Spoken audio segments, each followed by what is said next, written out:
Hello दोस्तों, कैसे हो आप लोग। उम्मीद करते हैं कि आप लोग अच्छे होंगे। आज हम स्टार्ट करने वाले हैं cell the unit of life. इनमें कुछ टॉपिक है जैसे what is the cell, cell theory, overview of cell, prokaryotic and eukaryotic. इन्हीं के बारे में हम डिटेल में बात करेंगे। तो आइए बात करते हैं हम सेल के बारे में। सेल होता क्या है? It is the structure and functional unit of life. दुनिया में जितने भी ऑर्गेनिज्म होते हैं सारे सेल से मिलकर बने होते हैं, ठीक है। Each and every structure is made up of cell. या the all organism are composed of cell. तो अगर इतना हो गया तो हमें ये भी जान लेना चाहिए कि जो हमारी सेल होती है इसके स्टडी कैसे होती है, स्टडी को क्या कहते हैं, सबके बारे में स्टडी करेंगे।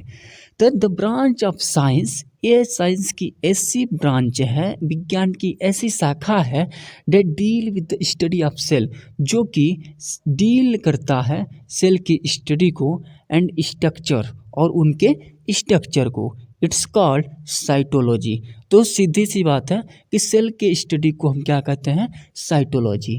अब सेल की बात करते हैं तो सेल दो प्रकार के होते हैं, यूनिसेलुलर हो सकते हैं, मल्टी सेलुलर हो सकते हैं। जो एक सेल से मिलकर बने होते हैं उसे यूनिसेलुलर कहते हैं, और जो बहुत सारे सेल से मिलकर बने होते हैं उसे मल्टी सेलुलर ऑर्गेनिज्म कहते हैं। Some are composed of a single cell are called unicellular organism and while some are composed of many cell is called multicellular organism।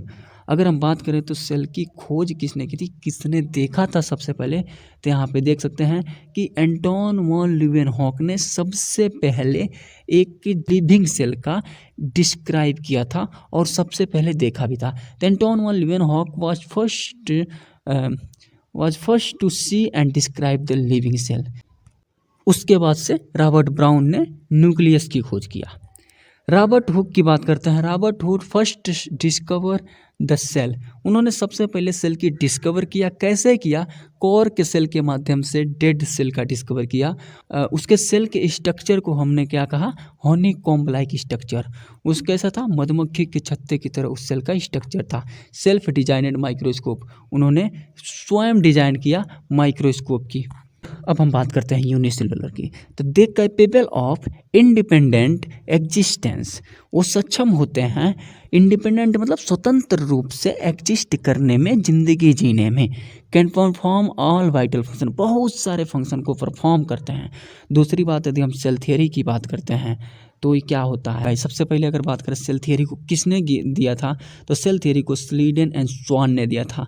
अब स्लीडन कौन थे और स्वान कौन थे? तो भैया स्लीडन जो हमारे थे वो बॉटनिस्ट थे और जो हमारे स्वान थे वो जूलॉजिस्ट थे, ठीक है। स्लीडन ने क्या कहा कि जो सेल होता है वो टिश्यू से फॉर्म होता है। सेल कैसे बनता है? टिश्यू से बनता है। और तो यदि हम बात करें स्वान की, तो स्वान एक जूलॉजिस्ट थे। उन्होंने डिस्कवर किया प्लाज्मा मेम्ब्रेन की, और उन्होंने ये भी बताया कि जो हमारा सेल वॉल होता है ये यूनिक कैरेक्टर होता है प्लांट सेल का। किसका यूनिक कैरेक्टर होता है? प्लांट सेल का, ठीक है। रुडोल्फ विर्चो की यदि हम बात करते हैं तो जो हमारा सेल थ्योरी जिन्होंने दिया था, स्लीडन और स्वान ने सेल थ्योरी को दिया था, पर उनकी एक ड्रॉबैक थी जिसके कारण रुडोल्फ विर्चो को आना पड़ा। उनकी ड्रॉबैक क्या थी? उन्होंने ये नहीं बताया कि नया सेल कैसे फॉर्म होता है। उन्होंने ये तो बता दिया कि हमारी सेल टिश्यू से मिलकर बनी होती है। उन्होंने ये बता दिया कि हमारे जो सेल वॉल पे क्या होता है, सेल वॉल है, unique character of the cell है, ठीक है। लेकिन उन्होंने ये नहीं बताया कि हमारी जो नया सेल आती है वो कैसे फॉर्म होती है। उसके लिए रुडोल्फ विर्चो को आना पड़ा। उन्होंने बताया कि उन्होंने ओमेली सेलुला ई सेलुला के तहत बताया कि every new cell arise from pre existing cell. जितने भी हमारे नए सेल आते हैं वो प्री एग्जिस्टिंग सेल के द्वारा आते हैं। जो पहले से सेल रह रही हैं वही डिवाइड करके नया सेल बनाते हैं। लेकिन कुछ एक्सेप्शनल केस भी उन्होंने बताए, कुछ एक्सेप्शनल केस भी उनके बताए गए बातों में थी। जैसे मैच्योर सेल के बारे में नहीं वो काम करेगा, mature sieve tube, bacteria, virus, viroid, rhizopus, ये कुछ एक्सेप्शन है सेल थियरी के। सेल थियरी इन पे नहीं काम करती है, ठीक है। तो अभी आज हमने इंट्रोडक्शन कर लिया और बाकी के टॉपिक जितने भी बचे हैं सबको इसी तरह से शॉर्ट लेक्चर में सीरीज में पूरी तरह से कंप्लीट करेंगे। और